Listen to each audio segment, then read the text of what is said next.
Tras cada crimen, el asesino serial piensa en cosas que podía haber hecho para que el asesinato hubiera sido más satisfactorio. Por eso vuelve a matar.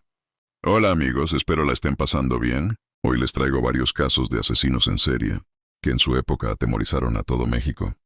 De hace muchos años, sedentario, organizado y religioso, sus crímenes eran motivados por el odio. Fue contemporáneo de Jack el Destripador. Este se vestía para la época de manera elegante y extravagante. Portaba un saco y un chaleco de charro y pantalones de cashmere, con 22 años. Emigró a Ciudad de México en 1862 para trabajar con un zapatero. Existen dos teorías sobre su apodo. Una de ellas se refiere a la expresión "a puro chaleco", que significa que cualquier mujer que le gustara sería su pareja sexual. La otra es que siempre vestía con chalecos. Guerrero Pérez veía a los demás como objetos. Y aunque era carismático, reportes afirman que era un psicópata. No sentía culpa ni empatía y tenía un estilo de vida parasitario. La percepción que tenía de sí mismo era exagerada. El chalequero veía a las mujeres como objetos desechables para sentir placer sexual. Las víctimas eran encontradas con signos de violencia y crueldad. Además de estar marcadas por mutilación genital, en los crímenes se veía el odio extremo. Las violaba porque, según él así les demostraba, el poder y la superioridad que tenía sobre las mujeres. Y aunque casi todas sus víctimas eran prostitutas, no las mataba por su oficio, sino porque eran vulnerables. Otros reportes afirman que también las mataba porque creía que estaban cometiendo un pecado y que su trabajo era inmoral, que las mujeres le debían una fidelidad absoluta a sus esposos y que el adulterio debería ser castigado con la muerte. Así era como cometía sus crímenes el chalequillo. Se acercaba a las mujeres para pedir sus servicios y tener sexo.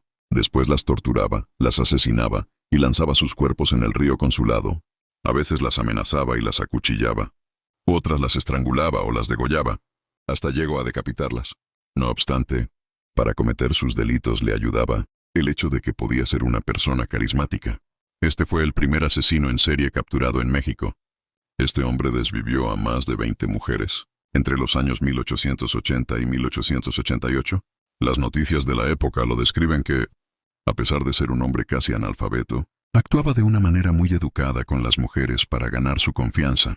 Su detención fue en febrero de 1888, tras ser denunciado por los vecinos de una de sus víctimas. Las autoridades no pudieron comprobar su responsabilidad en el resto de los crímenes, pero con solo uno lo condenaron a muerte. Sin embargo, el entonces presidente Porfirio Díaz revocó su sentencia y ordenó una pena de 20 años de prisión en San Juan de Ulúa, donde fue liberado por error en 1904. Al salir tuvo a una última víctima, Antonia, una anciana que violó, golpeó y degolló. Su detención se atribuye a un reportero que siguió el caso, y los comparo con los ocurridos años atrás. Regresó a la cárcel en 1908, esta vez en Lecumberri. Dentro del palacio de Lecumberri, otros reos lo describían como una persona callada y tranquila, pero más que nada le importaba mucho su apariencia. Según en una ocasión le escribió una carta al director, para pedirle que si le podían traer ropa nueva, que estuviera a nivel de su educación. Murió antes de que se le diera sentencia. Francisco Guerrero Pérez el Chalequillo fue hallado inconsciente en su celda y trasladado al hospital donde fue declarado muerto. Fue en 1910, el año en que detonó la Revolución Mexicana. Existen dudas de las causas de su deceso. Dicen que fue por tifoidea, otros que tuberculosis, otros que una contusión y una tromboembolia de un accidente. Carlos Romuac, uno de los primeros criminólogos mexicanos, dijo que el también llamado degollador del río Consulado era un criminal nato, a quien describió como un degenerado inmoral y violento. Gregorio Cárdenas Goyo, el asesino serial que fue aclamado en la Cámara de Diputados y que también estudió en la UNAM. A lo largo de la historia de México, se han registrado narraciones terroríficas de asesinos seriales que han logrado atraer la atención de los medios por la manera tan sanguinaria en la forma de que se cometieron. Gregorio Cárdenas, mejor conocido como el estrangulador de Tacuba, que asesinó a 4 mujeres menores de edad, entre agosto y septiembre de 1942. Sus víctimas fueron una compañera de ciencias, químicas y 3 prostitutas. Con ellas primero tuvo relaciones sexuales, para luego ahorcarlas y enterrarlas en el jardín de su casa. Su última víctima fue su novia, Graciela Arias, a quien violó varias veces cuando ya estaba muerta. Estos detalles macabros fueron los que le dieron más fama a este asesino en serie, pues aunque se conocían estos términos de violencia de género y necrofilia, estos siempre se asociaban con figuras semificcionales. Goyo nació en Ciudad de México en 1915. El padre de la criminología, Alfonso Quirós Cuarón, determinó que Goyo desarrolló su conducta homicida a causa de una encefalitis en su niñez, misma que destruyó el sistema nervioso central por una infección en el tejido no reproducible. A este desde muy joven le gustaba torturar animales, como pollos y conejos. Además padecía enuresis y tenía una relación enfermiza con su madre. Pese a todo esto, demostró tener un coeficiente intelectual elevado y fue alumno destacado desde la primaria. Ya a sus 27 años se encontraba realizando estudios de química en la UNAM. Debido a su alto desempeño le dieron una beca en Petróleos Mexicanos. Siempre resalto que era un notable estudiante, un empleado rentable, un hijo que cooperaba en los quehaceres domésticos y repartía su sueldo entre su madre, su novia Isabina González Lara, una mujer con la que se había casado 2 años antes de cometer los crímenes. Se podría decir que Gregorio era demasiado productivo, pues cuando terminaba su día laboral, se ponía a pintar, tocar el piano y hacer experimentos químicos.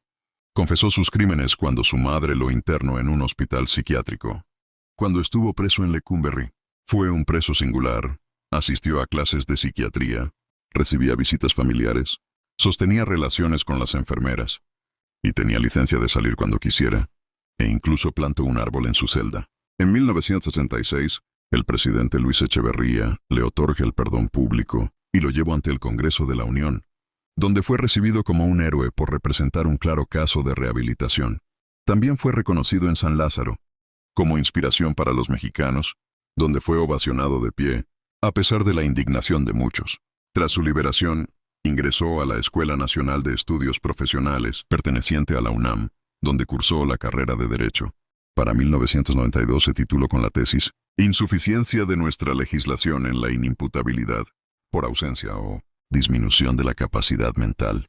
Después de su liberación, con voz pausada y muy tranquilo dijo: el régimen penitenciario de su época ha sido el más humano de su época, que se apreciaba que hay un verdadero interés por quienes han delinquido, para tratar de rehabilitarlos. Murió en Los Ángeles, California, a los 85 años, donde fungía como abogado, Higinio Sobera de la Flor, también llamado el Pelón Sobera, el asesino serial que mató al tío de una reina de belleza. Este fue un asesino serial que atemorizó a los mexicanos, debido a la hazaña con las que mató a sus víctimas, de las cuales solo se les conocieron 2, pero en la época se creyó que fueron más.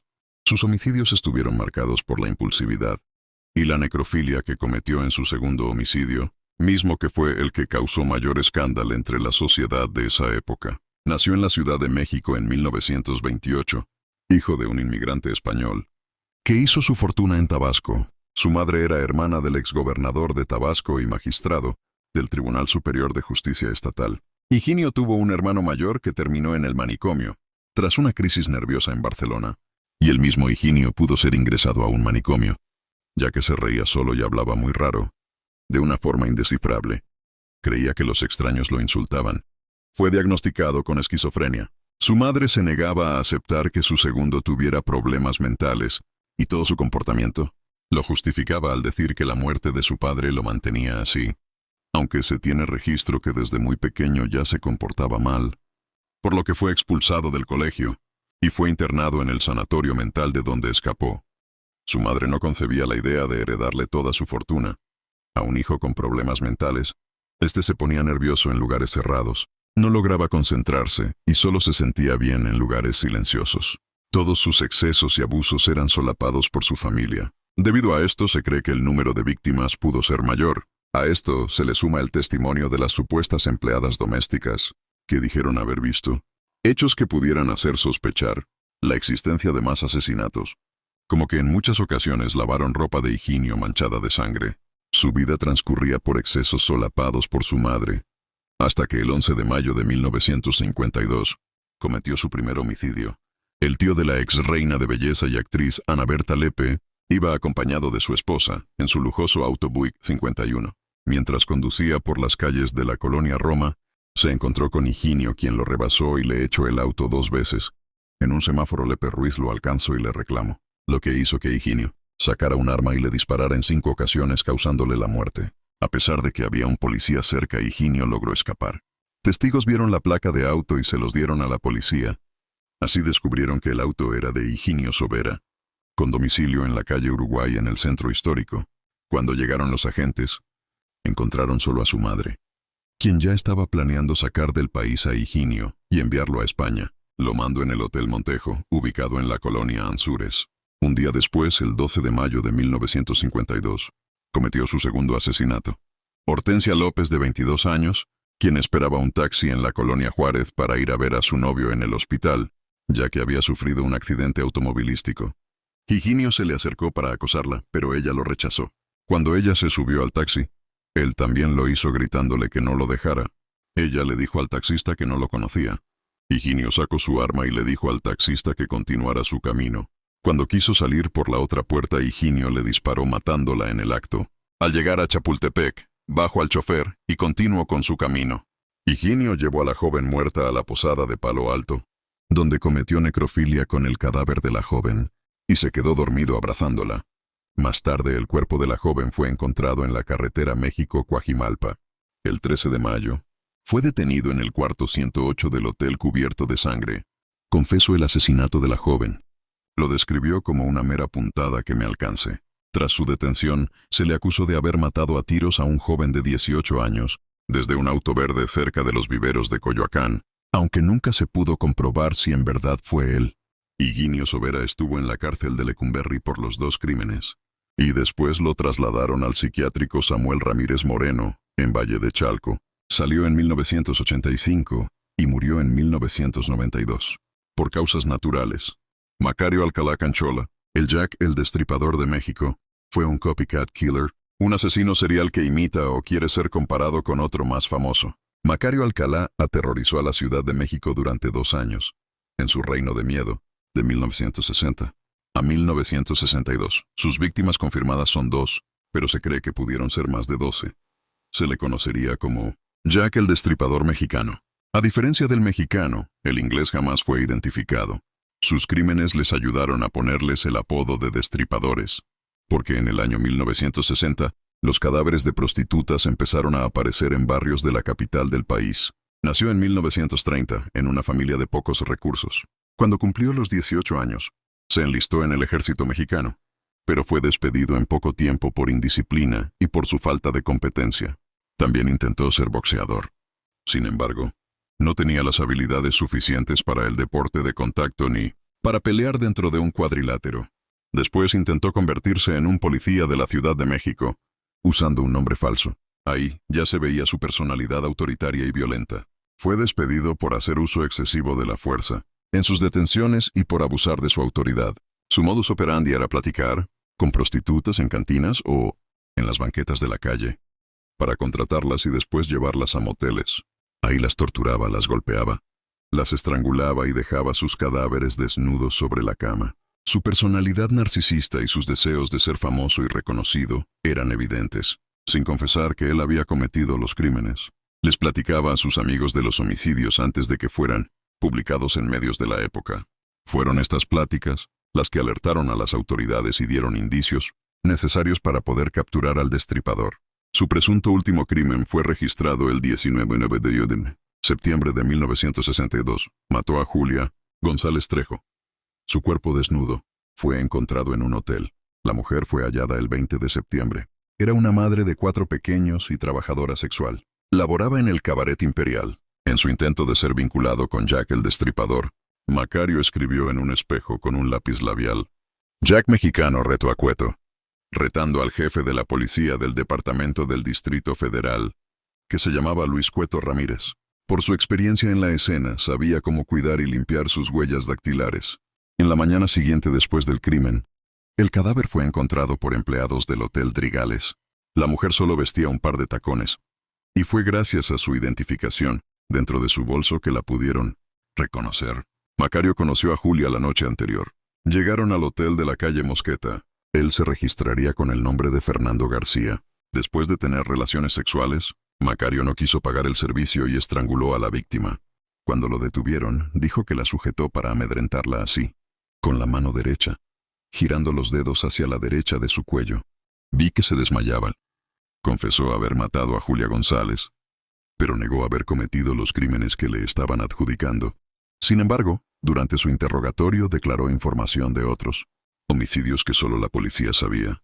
Fue condenado a 60 años por el homicidio de 2 mujeres, la sentencia máxima que se aplicaba en la capital del país. Se sospecha que mató por lo menos a 11 mujeres en la ciudad.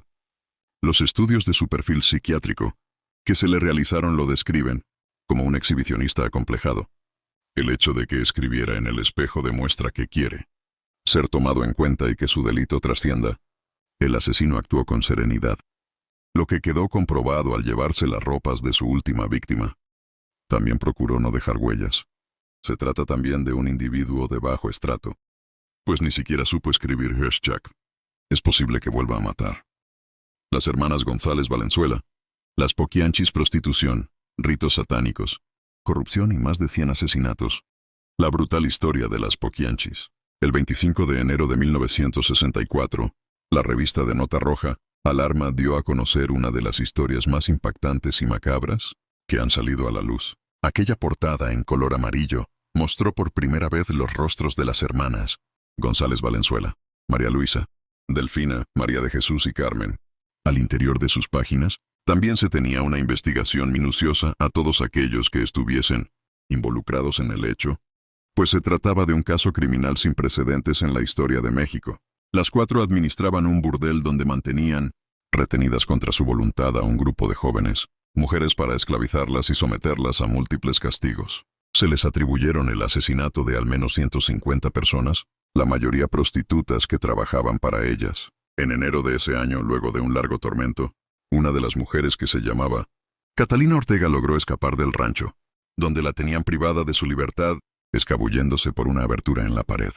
Caminó por largos kilómetros hasta que pudo contactar a su familia, quienes denunciaron el hecho en la Jefatura de Policía de León, Guanajuato. En su declaración mencionó los tratos despreciables de los que había sido víctima, pero sin duda el dato más valioso que dijo a la policía fue la localización de un grupo de mujeres que se encontraban sometidas y eran obligadas a prostituirse por las hermanas González. Cuando la policía irrumpió en el rancho Loma del Ángel, encontró a las mujeres en mal estado y en condiciones insalubres.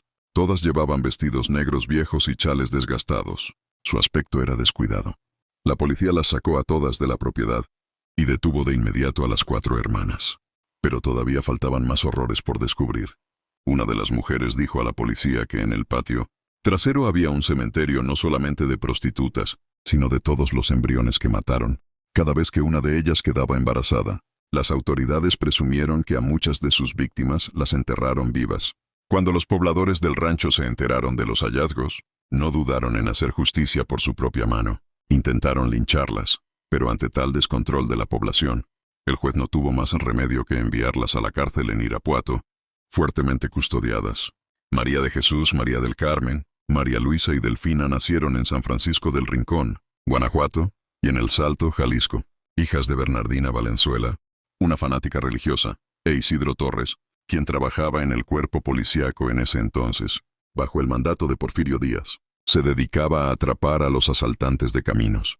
Era alcohólico y constantemente infringía maltratos a su familia, además de que en varias ocasiones obligó a sus hijas a presenciar los castigos de los detenidos, incluso las ejecuciones.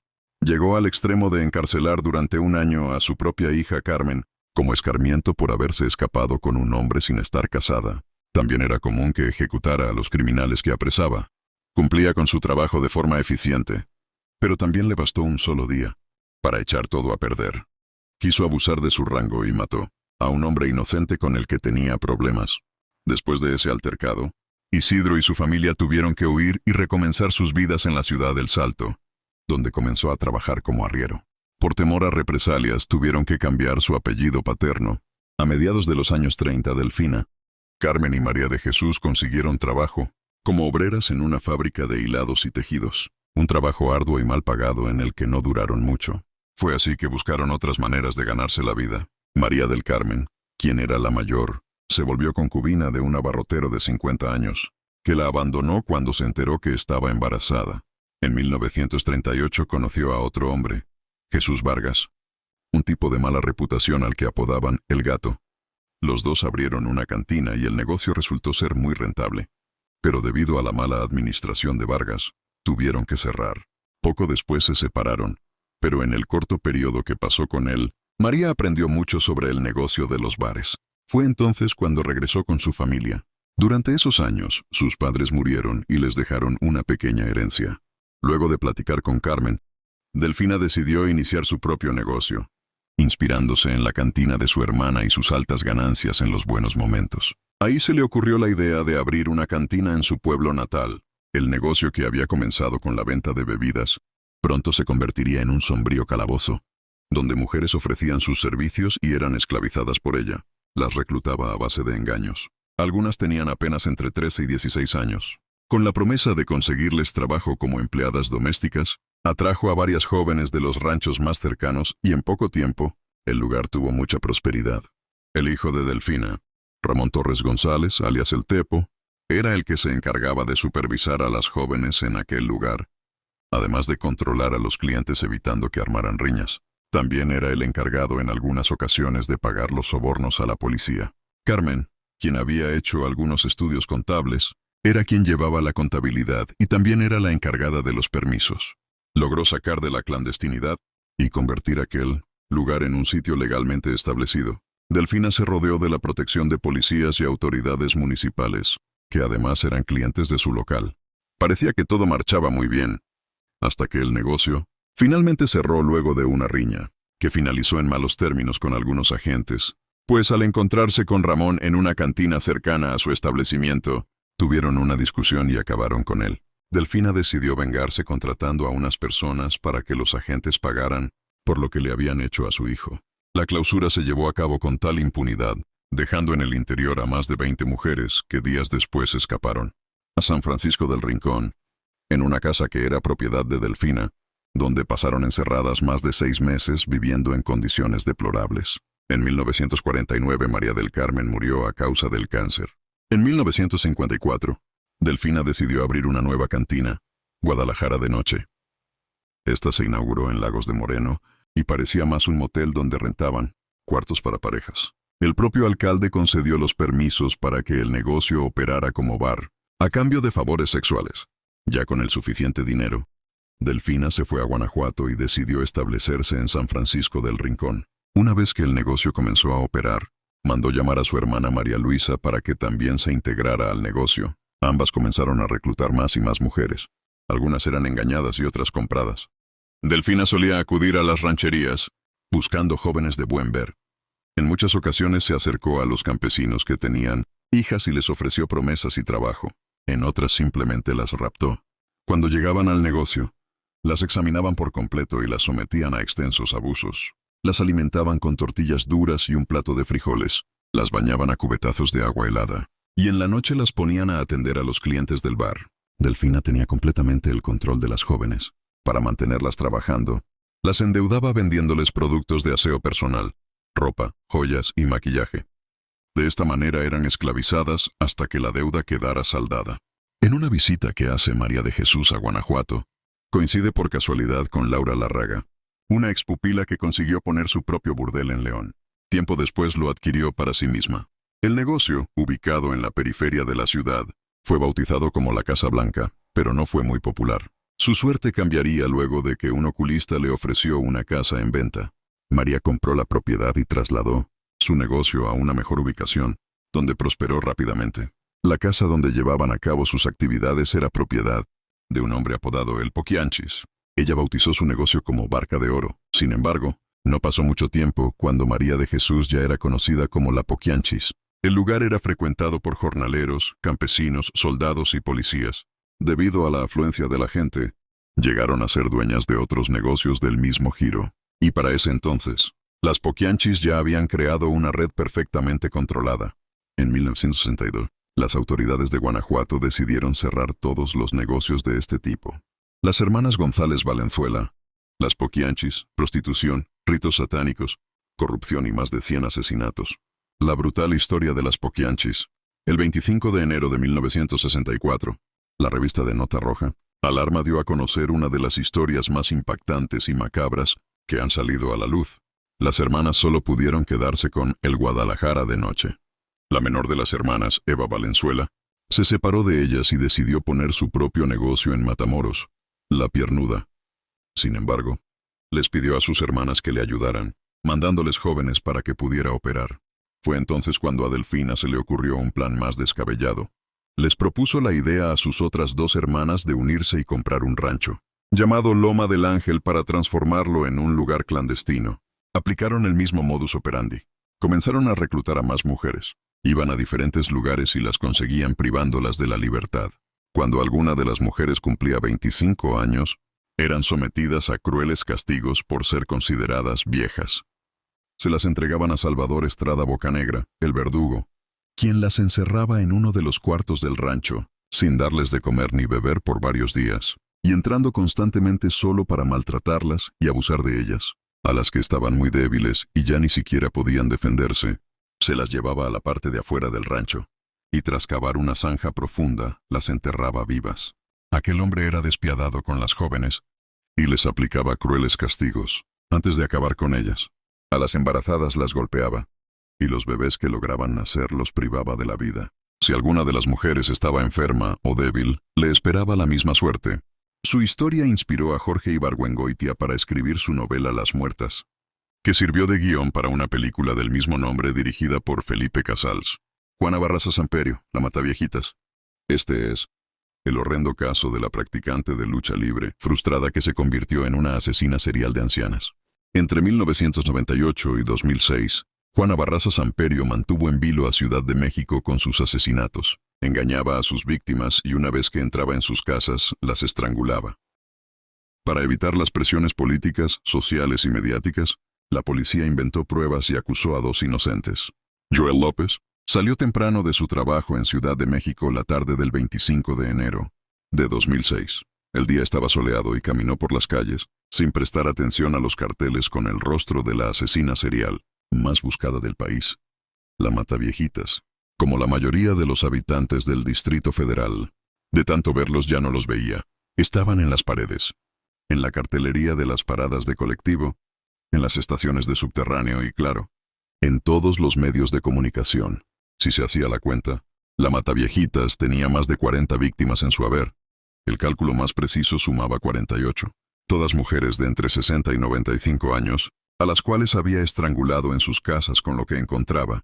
A mano, la cuerda de una cortina, un hilo sisal, el cable de un velador o de una radio, un estetoscopio. Venía matando desde hacía por lo menos 8 años y tenía desconcertada a la policía mexicana, que en ese lapso había anunciado 2 veces su captura frente a micrófonos y cámaras de televisión, y a la justicia, que ya llevaba condenadas a 2 mataviejitas, un hombre y una mujer, y las había metido en la cárcel. A pesar de las detenciones, los crímenes no paraban. O había más de una Mataviejitas, o la policía y la justicia, presionadas por la opinión pública, venían culpando a inocentes para sacarse de encima esa presión. El modus operandi de la asesina o del asesino, disfrazado de mujer, era siempre el mismo. Se hacía pasar por enfermera, asistente social o trabajadora doméstica, se ganaba la confianza de las mujeres en la calle o presentándose en sus casas con el ofrecimiento de ayuda social, lograba entrar y las mataba. En nada de eso pensaba Joel López mientras volvía al departamento que le alquilaba a Puenillose. Ana María de los Reyes Alfaro, una anciana vivaz de 89 años, que vivía en el mismo edificio.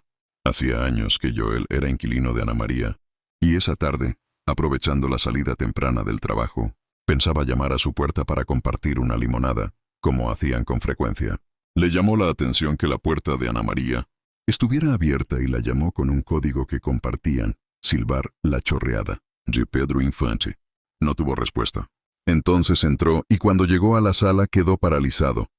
Su amiga yacía en el suelo, con el cuello apretado por un cable que después se sabría que era el de un estetoscopio. La asesina aseguró haber recibido maltrato de niña por parte de su madre y de haber sido entregada en la adolescencia a un hombre que la violó. Joel seguía sin reaccionar cuando vio a la mujer robusta, vestida con un abrigo color rojo, que lo miraba desde el otro extremo de la habitación, y continuó paralizado mientras veía que se iba caminando hacia la puerta y salía hacia la calle. Finalmente pudo moverse y salió detrás. La vio a unos 50 metros. Alejándose y atinó a gritar: «¡Atrapen a esa mujer!». Atacó a Ana María. Lo escucharon 2 policías que Con trabajo porque era fuerte. Lograron reducir a la mujer. En ese preciso momento terminó la carrera criminal de Juana Barraza Samperio, de 49 años, la verdadera y única mataviejitas o la dama del silencio, como le gustaba que la llamaran en el gimnasio de lucha libre. Pero también salió a la luz una trama que había llevado a dos inocentes a la cárcel con la intención de ocultarle a la sociedad la impotencia política, policial y judicial para atrapar a la asesina serial más famosa de la historia de México. Después de la detención, la vida y sobre todo, la infancia de Juana Barraza Samperio se convirtió en objeto de todo tipo de teorías y especulaciones mediáticas, a convertirse en esa mujer monstruosa, capaz de matar con sus propias manos a tantas abuelitas como la prensa mexicana llamaba a sus víctimas. La mataviejitas dio su propia explicación en el tribunal. Odiaba a las señoras porque mi mamá me maltrató. Me pegaba y siempre me maldecía. Un día me regaló con un señor grande y yo fui abusada. Por eso odiaba a las señoras. Yo sé que no es excusa. No merezco perdón ni de Dios ni de nadie. Pero ya lo hice, le dijo al juez. Sus documentos decían que nació el 27 de diciembre de 1958 en Pachuca de Soto, estado de Hidalgo, a lo que Juana Barraza agregaba que ese mismo día había comenzado su desgraciada infancia, porque su padre decidió abandonarlas a su madre, y a ella sin siquiera levantarla en brazos. Cuando el hombre se fue, se llevó también al hijo mayor de la pareja, de modo que nunca conoció a su hermano. Cuando Juana tenía 3 meses, la madre se fue con ella a Ciudad de México, donde formó pareja con otro hombre y sobrevivía haciendo tareas domésticas. En la memoria de Juana, cuando su madre no estaba trabajando o durmiendo tenía una bebida en la mano. Borracha, contaba la mataviejas, le gritaba y le pegaba por cualquier cosa. Cuando llegó a la adolescencia, la situación empeoró. Para no dejarla sola en la casa, la llevaba a los bares donde bebía y una noche se la ofreció a otro borracho a cambio de 3 cervezas. El hombre se la llevó, la ató y la violó. Así contó, quedó embarazada de su primer hijo. La madre, a la que Juana ni siquiera nombraba por su nombre, murió de cirrosis cuando ella tenía 18 años. No la lloró, sino que se sintió aliviada, pero también cargada de un rencor que la llevaría, años después, a odiar a las señoras. En su confesión del asesinato de Ana María de los Reyes Alfaro, Juana Barraza dijo que, de haber tenido suerte, la lucha libre pudo haberla salvado de convertirse en una criminal, porque le permitía sacarse de adentro la violencia que guardaba en su cuerpo. Su carrera como luchadora profesional, para la cual adoptó el apodo de la Dama del Silencio, parecía promisoria hasta que, en una mala caída, se lesionó la columna. En el hospital, el traumatólogo le dijo que si seguía luchando podía quedar inválida. A pesar de eso, siguió frecuentando el ambiente. E incluso siguió usando el disfraz de su personaje, pero la frustración de no poder pelear la iba consumiendo día tras día. Intentó convertirse en promotora de lucha libre y en representante de otras deportistas, pero, aunque se la seguía recibiendo bien entre sus antiguas colegas, nadie aceptaba sus ofrecimientos. Una de sus ex-colegas relata que, aunque no podía seguir luchando y estaba sin trabajo, para mediados de la década de los 90, Juana seguía yendo al gimnasio, donde entrenaban y las invitaba a comer. Gastaba mucho dinero. No sabíamos cómo lo conseguía. Ella decía que tenía un buen trabajo, pero nunca nos explicó cuál era, dice. Ninguna de sus antiguas compañeras del cuadrilátero imaginó que Juana podía estar robando y, mucho menos matando. La recuerdo siempre como una persona amable, dulce y tranquila. No puedo creer que haya matado a esas mujeres, dice una de las entrevistadas para el documental. Juana Barraza se cobró su primera víctima en 1998, cuando asesinó a la anciana María Amparo González, estrangulándola con un cable. Ese mismo año mató a Concepción Carranza, también por asfixia. Los años siguientes, la lista de víctimas fue aumentando, casi exponencialmente hasta sumar 49 víctimas mortales, cuando todavía no había terminado enero y la capturaron. En un primer momento negó ser la mataviejitas, y solo aceptó, ante el peso de los testigos y la evidencia, haber asesinado a Ana María de los Reyes Alfaro, su última víctima. A la psicóloga que le hizo los exámenes psicométricos, le contó que el 25 de enero, alrededor de las 11 de la mañana, andaba por la calle en busca de un trabajo, cuando vio a una anciana, cargando 2 bolsas pesadas, según su relato. Una vez en el departamento, le ofrecí hacer la limpieza y planchar la ropa. La anciana le dijo que le pagaría 22 pesos por todo. Contó que le pareció muy poco y que, cuando se lo dijo a la dueña de casa, la escuchó murmurar: Así son siempre estas gatas. Siempre quieren ganar demasiado. Eso la enfureció y la encegueció. Sin siquiera pensarlo, dijo, tomó un estetoscopio que estaba sobre la mesa, se puso detrás de la anciana y la ahorcó con el cordón de caucho hasta dejarla sin aire. En ese preciso momento, Joel López llamó con un silbido a su amiga y, al no tener respuesta, entró en la casa y la descubrió. La historia de la víctima única se cayó a pedazos cuando se compararon sus huellas digitales encontradas en las casas de las otras víctimas y hubo coincidencias en 17 casos. El 31 de marzo de 2008, fue condenada a 759 años de prisión, de los cuales cumplirá, si vive, un máximo de 50 por 12 robos y el asesinato de 17 mujeres. Desde entonces está recluida en la cárcel de Santa Marta, Acatitla, donde con el correr de los años se convirtió en un personaje temido y respetado por las otras reclusas. Incluso se casó con otro preso, culpable de asesinato, pero pidió el divorcio al cabo de un año.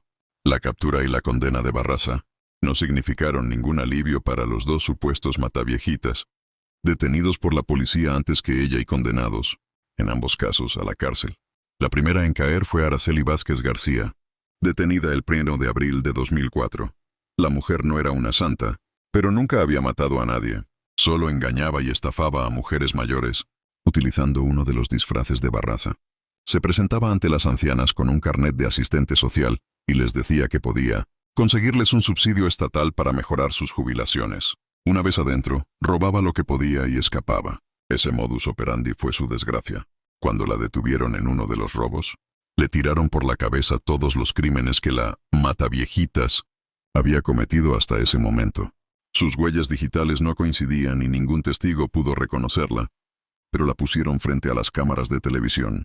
La obligaron a usar una peluca rubia y la presentaron como la asesina en serie que mataba a las ancianas. Vázquez García, de 48 años por entonces, confesó haber robado, pero siempre negó haber cometido los crímenes. Fue condenada a 23 años y 9 meses por el asesinato de Margarita Achévez Quesada. La única prueba era una huella digital parcial, que luego se comprobó que pertenecía a Barraza. A pesar de eso, no la excarcelaron. Simplemente quiero que se esclarezca que yo no fui la que mató. Y las pruebas las tienen ahí. He estado 18 años callada. Se queja en la entrevista que concedió desde la cárcel para el documental de Netflix. Al escribirse estas líneas sigue presa, sin lograr que se reabra la causa, pero aún así tuvo más fortuna que Mario Tablas Silva, que, también condenado por crímenes cometidos por Barraza, murió en la cárcel. Tablas Silva tenía en su casa un estetoscopio, una peluca rubia y una Biblia con un pasaje subrayado que, según la policía, él interpretaba como que Dios lo autorizaba a matar. Con esas únicas pruebas y el hecho de ser hombre y fuerte, lo condenaron. En ese momento, la policía creía que la mataviejitas era en realidad un travesti o un hombre disfrazado de mujer, por la fuerza que, se suponía, era necesaria para asfixiar a las víctimas. Tanto Vázquez García como Tablas Silva fueron en realidad víctimas de la necesidad de cerrar el caso que tenían la policía y la justicia, y también del enfrentamiento entre dos sectores políticos. En esa época, se desataba una intensa pugna y presión entre el gobierno de la Ciudad de México y el gobierno federal, cada uno evitando asumir la responsabilidad de resolver el caso. Este contexto se caracterizaba por una violencia particularmente cruda en el país, incluyendo los trágicos eventos conocidos como las muertes de Juárez. En este entorno, la creciente presión social y mediática para resolver un caso tan atípico en México se convirtió en una auténtica bomba de tiempo para las autoridades. Buscaron salir encontrando chivos expiatorios. Más de 17 años después de su captura, Juana Barraza Samperio, la verdadera mataviejitas, sigue sosteniendo que solamente mató a Ana María de los Reyes Alfaro, es decir, su última víctima. Es una de las presas más populares de la cárcel de Santa Marta, Acatitla. Pasa los días ayudando a las reclusas más viejas y contando historias de sus tiempos de luchadora.